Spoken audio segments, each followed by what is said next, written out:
You are going to listen from the best of the best. Right? And you guys come down, right? You guys come down.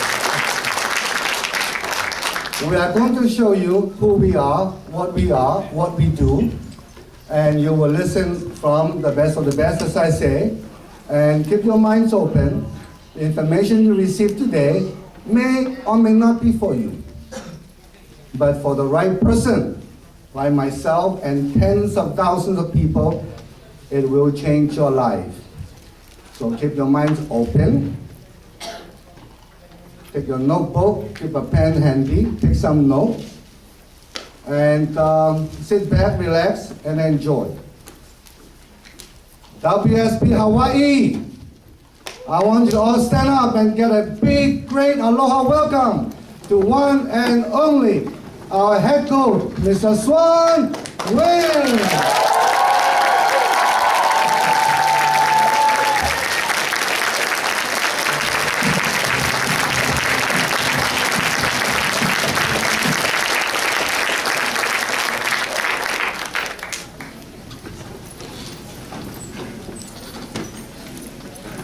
Aloha. Aloha. I know last night they say aloha. Is that the right way? Yeah. I'm not sure. Some speaker, MC last night said that aloha comes from the two words alo and ha. All right. That's my culture lesson. Good morning. Good morning. Sound like aloha.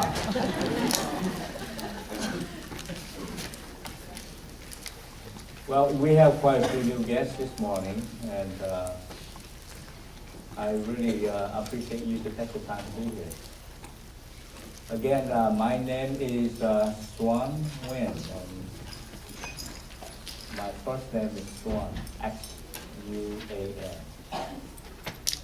Probably you can't remember that, but it's pronounced like a swan. Old swan.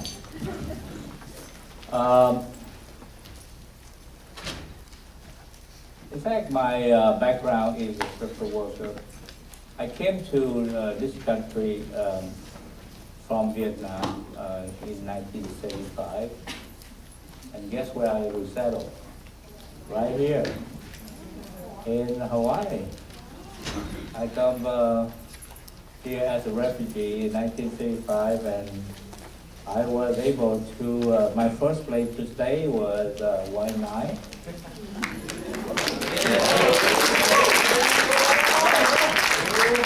And then I walked my way up, and someday I moved up to Waipahu.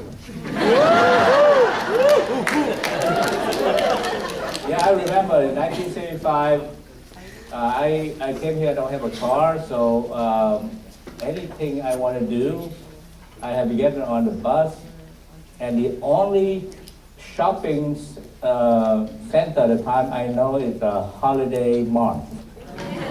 Anybody still remember that? Yes. Okay. And they introduced me, there's a laundromat next, right in Holiday Mart here, right here in Honolulu.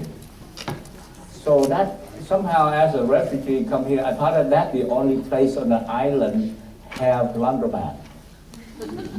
So every few days I put on the bag and I get on the bus from Waianae, 45 minutes to Honolulu, and have my laundry cleaned. For about 2 weeks. Later on I find out that somebody told me, why the hell you want to do that? Right there, out there in Makaha, they have plenty of laundromats. So I said, okay. So I learned everything. I stayed here for 2 years. In 1977, I moved to San Jose, California, and reside there ever since. Reason I came to California because at the time I was in Hawaii, then not too many jobs, and I need some money. I read a magazine at the time told me that the Silicon Valley at the time need worker. So that's why I get on it. I borrow a friend who also another immigrant arrived to Philadelphia, and he go to credit union, borrow $1,000 for me to migrate from Hawaii to San Jose to have airfare ticket and try to settle the first month to find a job there. And that's how I started my life here in America. Well, fast forward, I came to California and have a little stint with the electronic industry. I worked in the production line for a while, but then realized that it's not what I want to do. I'm not good with machines. So I ended up as a social worker. So I worked as a social worker for about 10 years in California. And you know, just like most people who come to this country, I just tried to find my way. I have a big burden at home where my family is really, I'm the only guy in the family who escaped the country, escaped the communists at the time who came here. And I have a burden behind I need to fulfill. On the other hand, I'm beginning to get married and have kids. So with a social worker salary is not enough for me to provide. Every day I'm going out and my job is actually, I'm not a social worker, but I'm a resettlement worker. My job is to resettle people, to find housing, jobs, employment, taking kids to school, sick people to hospital. We have people that just with a new land, and literally to help people. But every night I go home, there's another family who needs my help a lot, which is my own. And common point in my life, I came here in a meeting, in this type of meeting, 29 years ago. In the same Saturday morning, but not in a hotel, in the office in California, and looking for a way to move my life a little bit faster and to help my family a bit better. And you know, that Saturday morning, it really changed the course of my direction of my life. The reason I say that, because I just want to tell you every time I do a presentation like this in the last 29 years, whenever I have a chance, I always remember the first day I came to this business. And I also want to thank you for taking the time to be here, because I think many of you like me. Some of you guys come here because you want your life to go a little bit faster. Some of you come here because you want to provide a little bit better for your family. And also bring to me another reason why this company is very special and why we are winning, because the people in it. I believe that the company is not big or successful because of the money they have, or the product, or the technology, or advertising, but the company is successful because of the people in it. And our company attracts probably the best people in the community. The people who invest on Saturday morning, sleep late or enjoy their life. The kind of people Saturday morning wake up early like me and you, and come to a place to look for a way to improve our situation. I'm not sure that today we're going to be able to provide you the kind of information or solution that you're looking for, but I hope that but I understand where you come from, and I want to show you what we have. Before I do this presentation, I want you to help me a little bit because in modern days, I don't have that problem 20 years ago, but nowadays, every time I do this thing, the phone ring during the middle of presentation. So can you please help me to turn this thing into silent mode? I really appreciate it. I also do this thing because to value your time here. We don't want to keep this thing too long. We try to make it about an hour or now 15 minutes.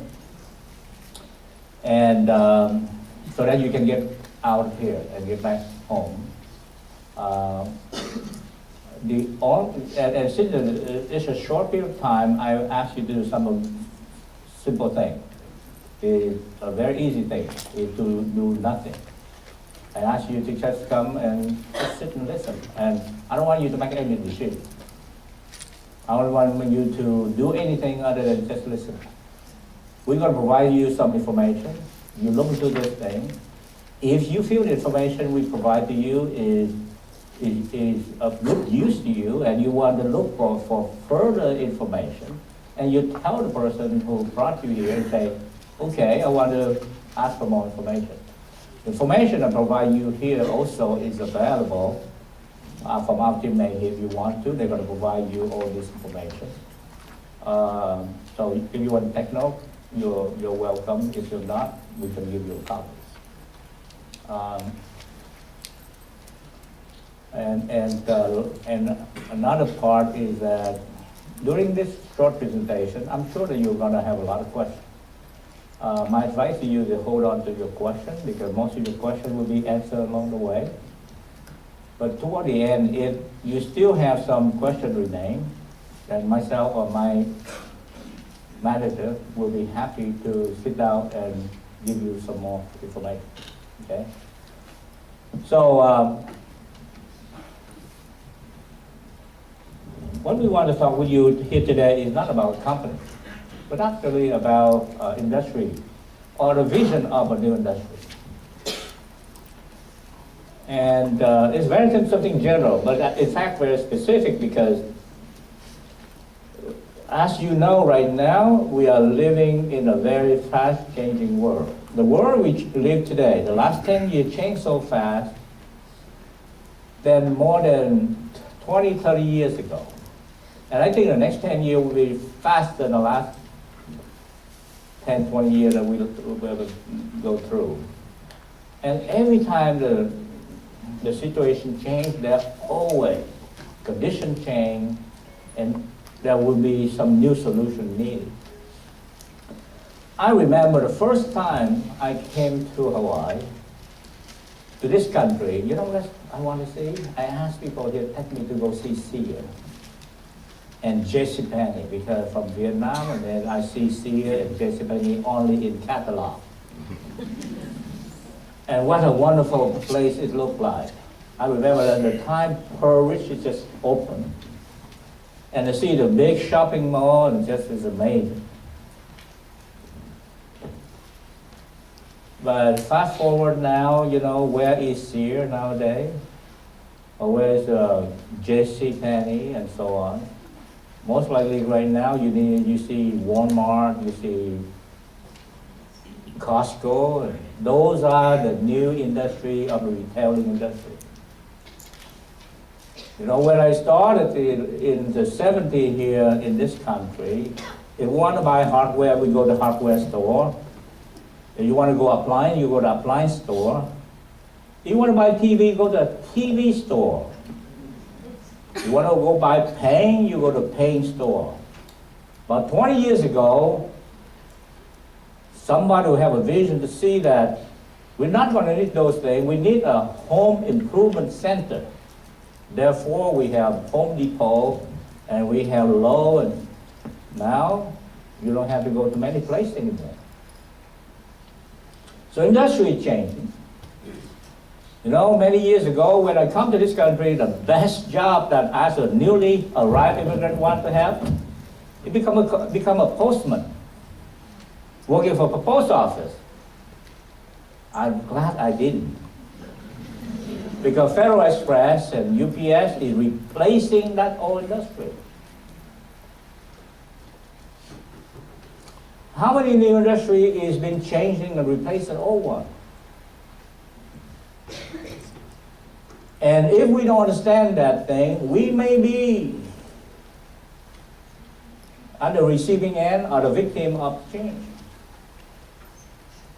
So I want to talk with you about the industry that is changing big time right now for people like me who work with this place, because I think that in every industry, entrepreneur always look into the changing condition and they see something happen and come up with a new idea. Whether that's Federal Express or Walmart or Home Depot, Home Improvement Center and so on. So we want to talk about new industry. In one of the last and biggest industry in this country is the new industry in the financial industry. Definitely we are in a challenging time. Never before, everybody in the world is facing this incredible change. Now we have globalization, technology advance, and the financial crisis currently happen in this world, cause an enormous economic distress for millions of families. You look into just about the turn of the century in the year 2000. I don't know if you remember that the dot-com burst. And after dot-com burst, 1 year later on, 2001, we have 9/11. Hit this country. And a couple of years later on, we have 2008 is one of the greatest depression because of the crisis in mortgage and housing and Wall Street that put many big financial firms under water and create a global economic recession. So what happened in 2000, 2001 and 2008, it's just like we hit by an earthquake and a tsunami back to back. And the world is trying to recover after that. Now, the stock market bounced back. The rich people get richer, but not necessarily a lot of common people. Many, many people still right now is still get the impact of what had happened in the last few years.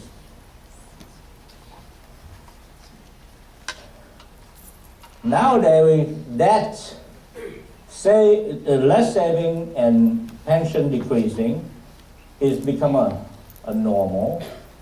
Automation, on top of that automation, technology advance, powerful software is replacing a lot of workers. You think about all the things, I remember all the jobs have been eliminated, like what about printing shop nowadays? Anybody buy book anymore? About record, about music, and then now automation not only happen to blue-collar worker, it happened with a white-collar worker also. You know, does anybody here now gonna still go get in line at the bank to pay the bill or deposit and so on? You know, most of that is done online.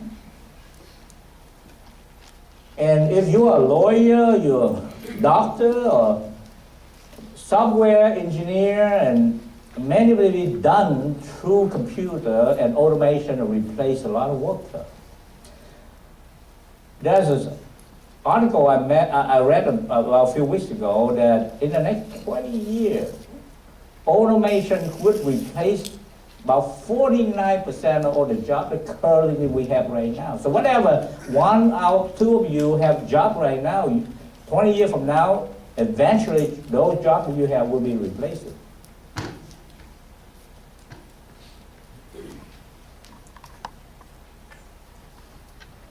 Manufacturing jobs are moving overseas where global workforce can make the same thing American make for a fraction of the cost, and that is nothing new to you. Now, anything you do here in the U.S. can be done as good as, but as cost effective in other parts of the world. Manufacturing right now doesn't have to be a country anymore. It's a global manufacturing warehouse nowadays. You know, company got to bring manufacturing to the place that have a lowest cost for them. There's an increased number of people already giving up a job, and you know those people. Maybe they're among you or among your friend, a relative. And yet, that's why all these things happen. Company keep making more money. Incredible people making more money, so that create the income gap between the rich and the poor. So that's why now they talk about 1% and 99%. Why? Because company make more money with less people. And the people who own the company or own stock are those people making more money.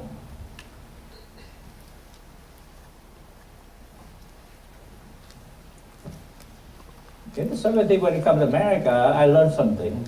In my part of my country, where I come from, people don't divorce a lot. When it comes to America, one thing I learned is we something called midlife crisis. When you get about 40, 50, the other half doesn't look as beautiful or as handsome like it used to be. But nowadays, we have a different kind of midlife crisis. When you hit about 40-something, the good time is over. Because the new midlife crisis right now is shorter productive life. Used to be you work between 25 to 65 in 40 years. And then you retire from 65 to 85. Now they think reverse, because most likely you're lucky to find work between 25 to 45. And after 45, you are probably going to struggle for the rest of your life until 85 to find income to support your future.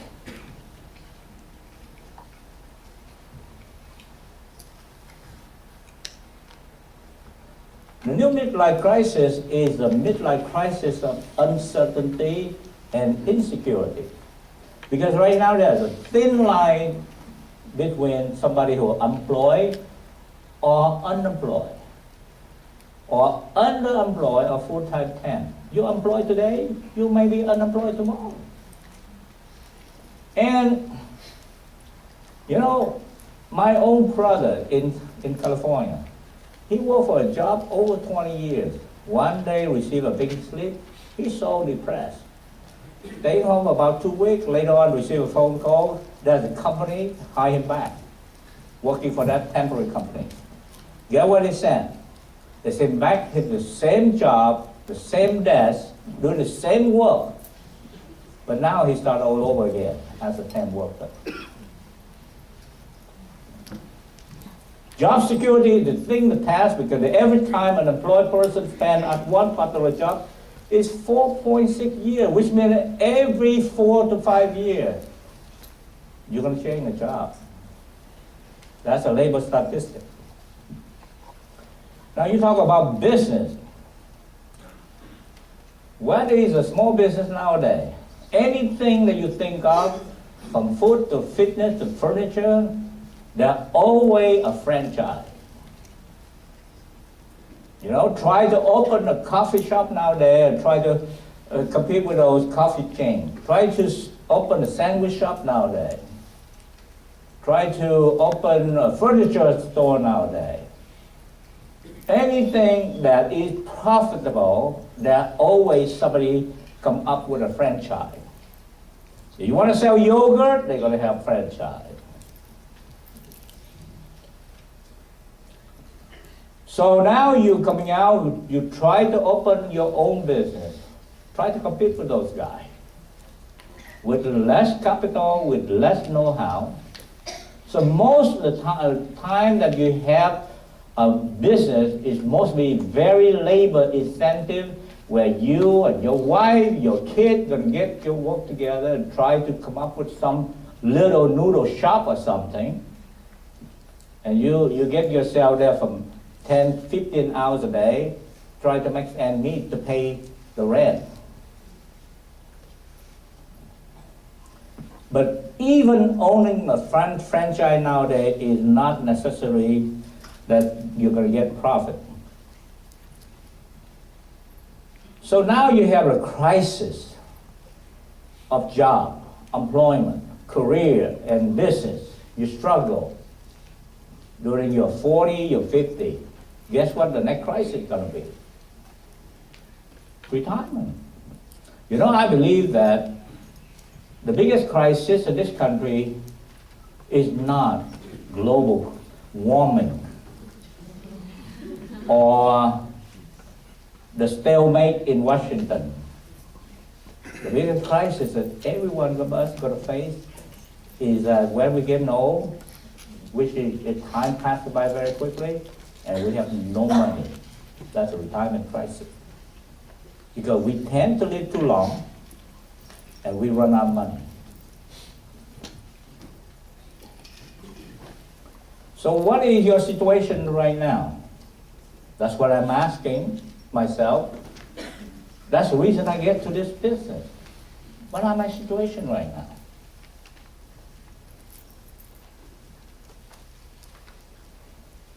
Number one is, do I have problems to pay my bill? To be honest with you, I don't. But my wife does. I'm one of those guys who make money and just give my wife all the check and say, hey, honey, take care of the bill.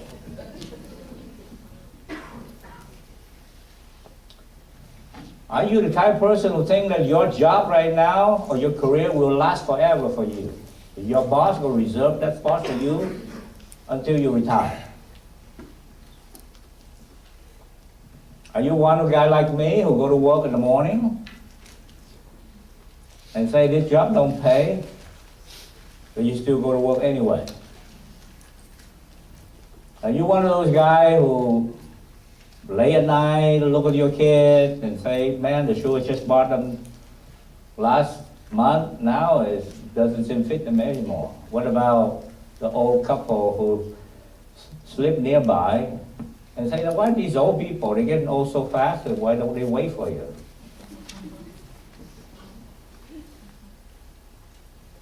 You and your wife ever have any problem related to money?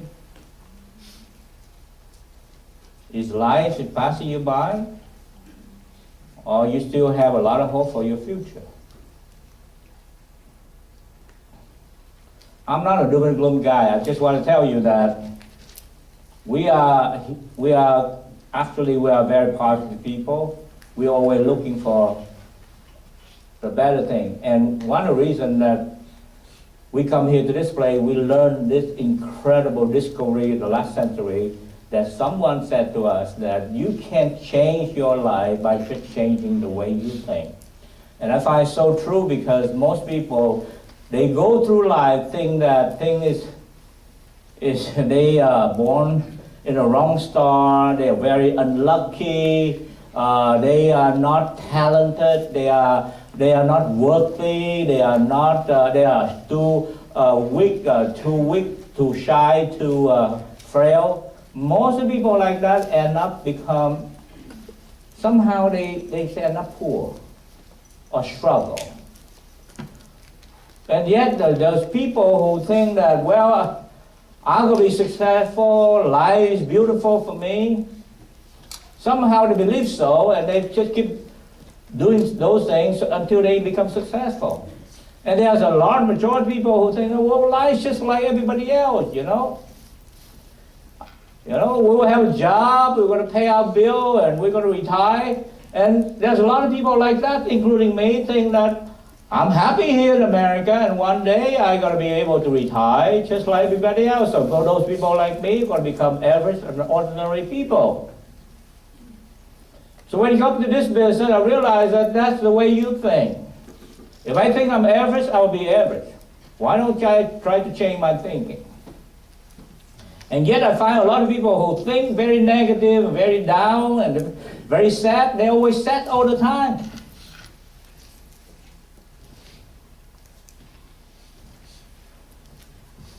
So let's learn about something positive and talk about some business plan, if we may.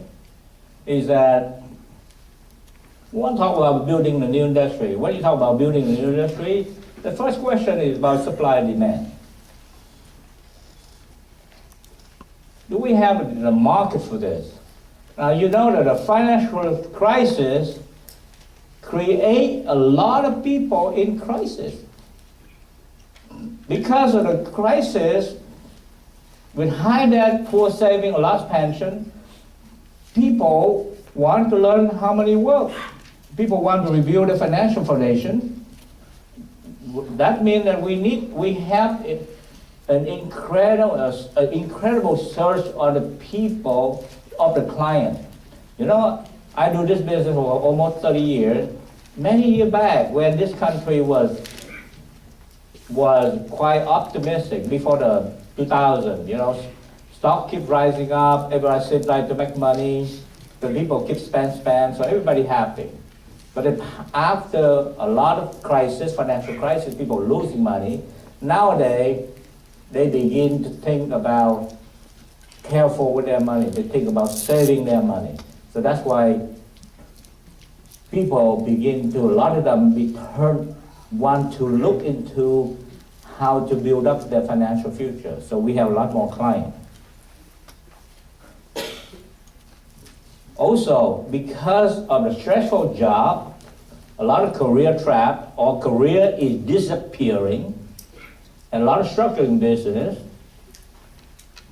there are a lot of people who want to change career. So there's a recruiting base that a lot of people want to look to another business. So that's why people want to be in a business that provides better income, better security, and better lifestyle. So the number of people who recruiting base is growing big time. And another thing that's worked for us, because the current financial industry has lost people trust. You know, look what happened in 2008, and you can see all the things happen Wall Street. You see that all they do, the no banking system, the mortgage, they just taking care for themselves for Wall Street, but they're not taking care of people in Main Street like that. So they lost a lot of trust. So people need to have a new industry where they can rebuild their confidence, and belief, and hope to plan for a better future. So that's why that's why the system builder. And you look to what happened throughout you, ever since the last 10 years, there's so many change in job, career, technology. So there has never been such an incredible mass movement of people from one place to the other, from one job to the other. Also, when people move, so is money move. So there have never been probably the most massive movement of people and money in the history of the world, as well as financial industry. And everyone you meet nowadays need to know two things. Pretty much they want to build or rebuild their career, or they want to build or rebuild their financial future. You are literally at the right place, at the right time, with the right solution. So here we are, trying to create a new industry, but what's that purpose? Anything you do, you gotta have a purpose. Let's say you create a new energy company. But is it a green technology? Is serve some purpose, or is that gonna be more polluted? What is the mission? So our financial industry, the new industry, the number one focus for the people we work with is anybody we work with, AJ or Jarek or anyone, what's your name? Christine. Whoever we work with, our number one focus to help them to increase their cash flow. I tell anybody I work with, or I tell my family, my children, my niece and nephew, that the situation right now, you gotta learn how to make more money when you can, why you can, but you don't know what tomorrow will look like. And if you want to make money, don't rely your future on one source of income. Nowadays, you're gonna find many sources of income as much as you can.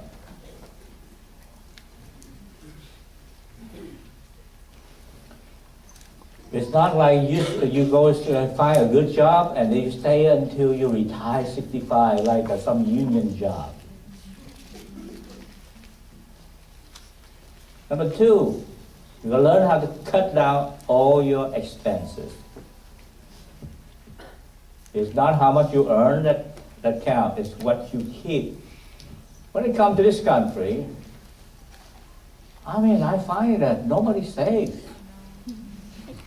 In the 70s, they spend. In the 80s, they spend more. In the 90s, they spend a lot more. They spend with all the credit card. The more plastic they have, and then later on, they don't even just plan the credit card. They get their house equity and go and spend.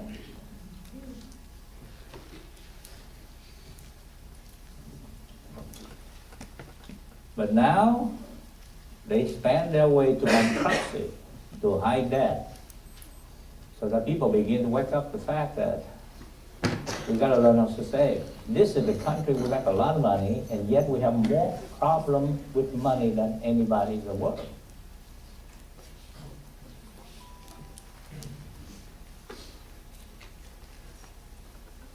You gotta learn how, so the non-admission that we go out and do this business, and people like us who work in this industry, we are very lucky, or we are very blessed in this industry because understand this principle. We not only increase our cash flow, but we will also cut down our expense, but we learn how to reduce our debt and liability. Because interest that you pay every month right now eat your future away. You be broke because of all the money that goes to interest, whether from mortgage or credit card or car loan or a personal loan, whatever you have. Eat the future of yourself, your children's education away. When I was on H1 and I saw, well, 30 years ago, as a favorite bumper sticker in Hawaii, they say, you know, I owe, and after work I go. Right here. I don't know whether that bumper sticker nowadays, but you know what? It's very profound. Because people like us go to work every day, fight the traffic, inch by inch. We go to work to pay our bill.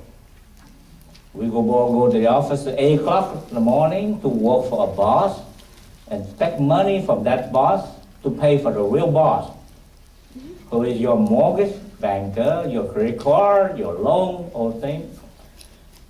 And the boss that you have at the office lasts temporary, but the other boss that you work for, you pay for them forever.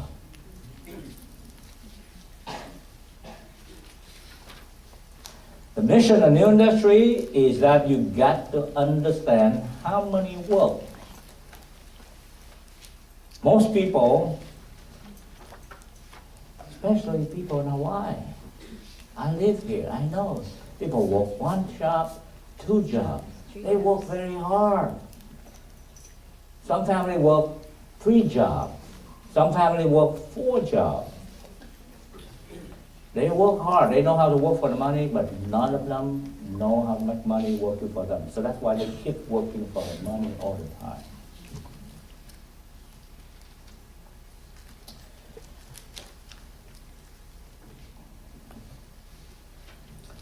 The mission of new industry is that you gotta learn to have a goal and you have to have a plan. People don't plan to fail, they just fail to plan. You know, it's ironic. In this country, we plan for everything. A typical Saturday like this in Hawaii or in California, we already have 1 or 2 or 3 party planned. Some birthday, some anniversary, some wedding happen today and tomorrow. And every birthday party or those party, many of you guys take weeks to prepare for that. We very good plan. We know exactly what going to be served, what kind of food, what kind of drink, what kind. And you make it better and better every week. When you have a vacation, it takes you months to plan. Some of my niece and nephew, anytime they plan for a wedding, it takes them years. I mean, what dress they're gonna wear, on the picture, on the first day, the first night at the church, and whatever, how a dress they're gonna change, when they walk in, what kind of music. And with the music, how can they gonna walk in, what kind of dance they do.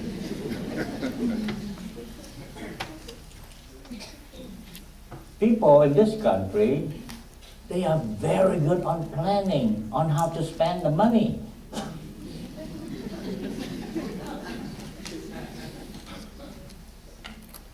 But it comes to saving for their future, I haven't found too many people in my career even have 1 hour, 2 hours, or they put out their head together to plan for even their children's financial college education.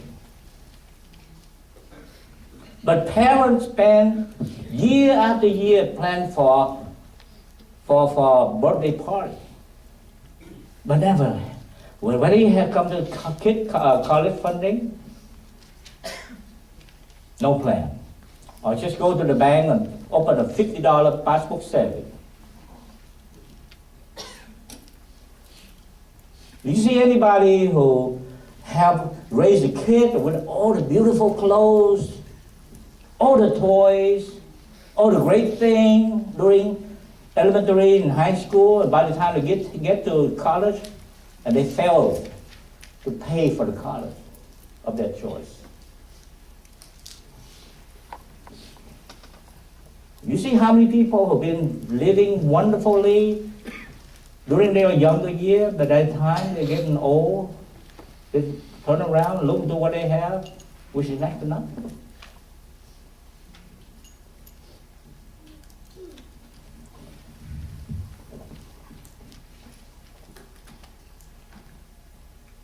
If you want to win in the future, you're going to learn how to have a plan.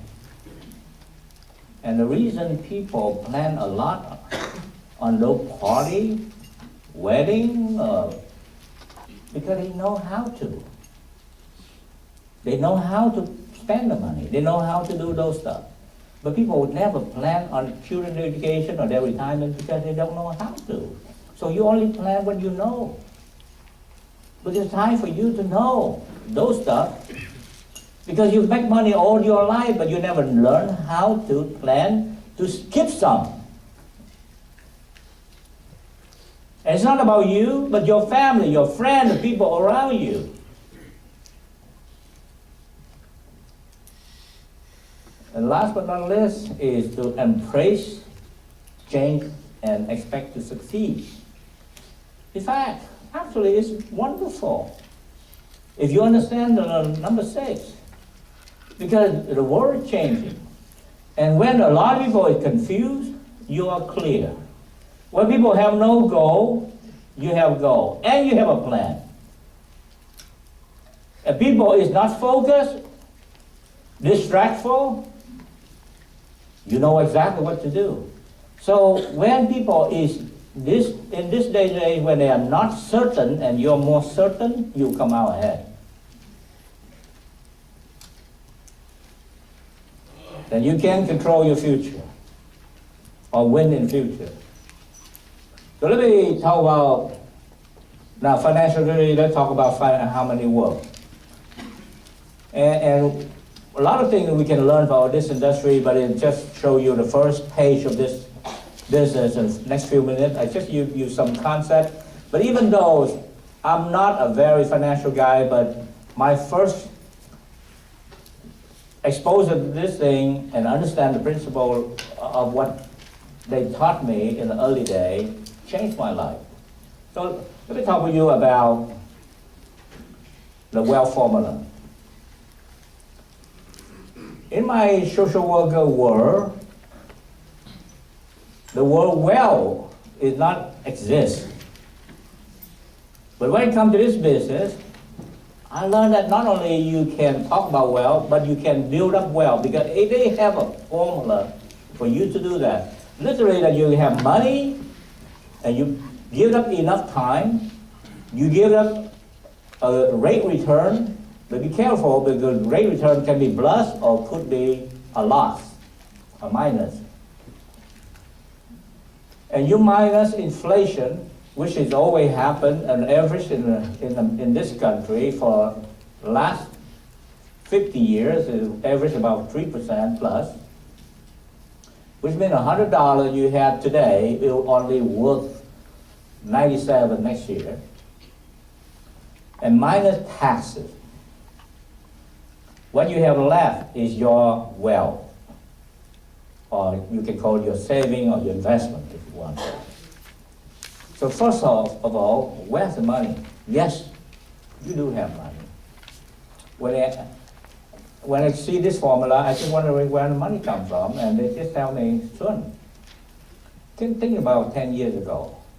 Instead of spending all the stuff that you know you don't have to, that you store up and cramping your garage and your closet, if you just, if 10 years ago you save even $100 a day, a month, what will it look like today?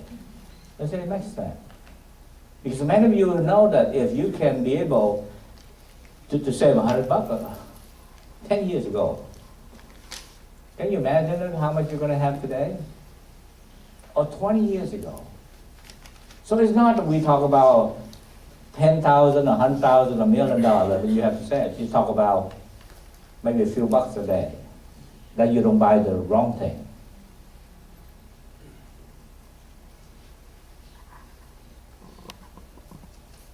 If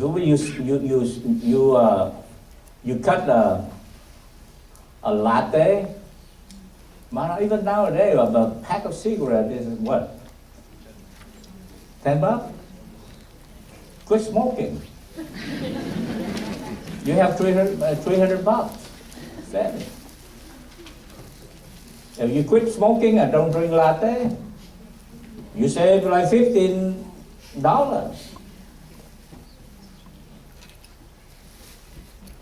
Not to say that many of you here carry too many cell phone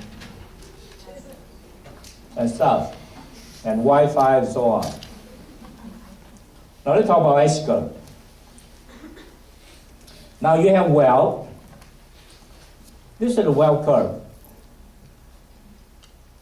The wealth curve starts when you're young, you have no money, no saving, no investment. But you're going to build up your saving, your investment, so that when you get older, you have good enough money for your retirement. For your information, retirement has nothing to do with 65. If you're 45, you have a couple $1 million, you don't have to wait for 65.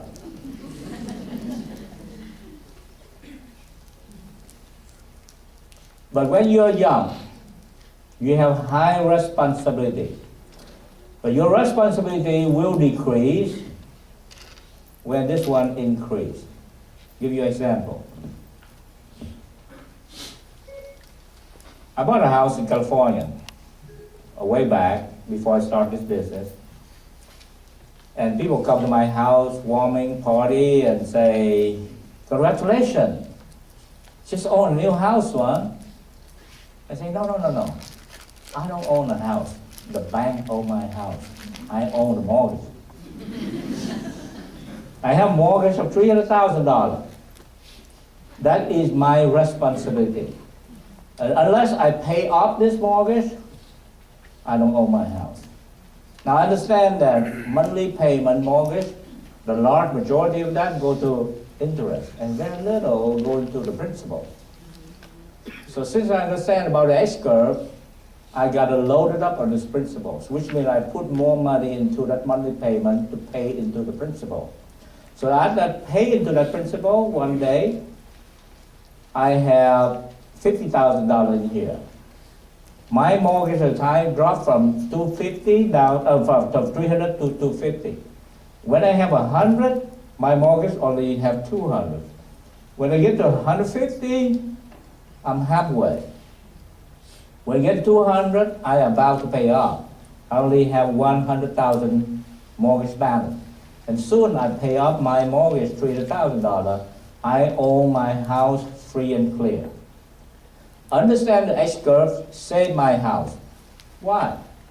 Because I bought a house in the same neighborhood with one of my friends. And when I paid it off, some of my friends, during that time, the house value going up, guess what they do? They take equity of the house. They make a second loan. So by the time I pay off, some of my friends, instead of they still have $300,000, some of them have $400,000 mortgage. Some of them have $500,000 mortgage. Some of them have $600,000 mortgage. Some of them have the mortgage even higher than the value of the house. That's why they go bankruptcy. Because they did not bring the red curve down. They bring the red curve up to $400,000, $500,000, $600,000, $700,000. I'll give you another example. My children, I have 2 kids at a time, I had a plan. If they go to college, it costs them about, let's say, $15,000. 4 years, $60,000. 2 kids, $120,000. The 120 become my responsibility. Unless I be able to build up 120, I not fulfill my responsibility with my children. So now I have a plan. So I have an education plan, I start saving. So I turn my kid and my family into saving. So we start saving for the education plan. And one day we have $20,000 in that plan. We now only have $100,000 to go. We have 60,000. We halfway. We have 100, we have 20,000 left. By the time the kid hit 18, we have $120,000. So this one helped me to have an education plan. The same thing with something happened to me. If something happened to me, who will take care of my kid? Who will take care of my parent? Who will take care of her parent? So I figured out that I will need about $500,000.